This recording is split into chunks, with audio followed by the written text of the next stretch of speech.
ദൈവമായ ദൈവം ഒരു സമയം കരുതിയിട്ടുണ്ട്. അന്ന് നിന്റെ ഹൃദയം സന്തോഷത്താൽ നിറയും.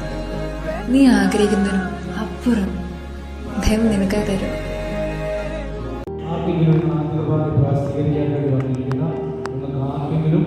ഈ 5 കാര്യങ്ങൾ പറയാൻ വേണ്ടി കഴിഞ്ഞിട്ടുണ്ട്. ആദ്യ കുർബാന സ്വീകരണത്തിന് വേണ്ടി നമ്മൾ ഒരുങ്ങുമ്പോൾ 5 പ്രധാനപ്പെട്ട കാര്യങ്ങൾ, ലക്ഷ്യങ്ങളുണ്ട്. അതിൽ 5 പ്രധാനപ്പെട്ട ലക്ഷ്യങ്ങളെ കുറിച്ച് അച്ഛനോട് പറഞ്ഞു.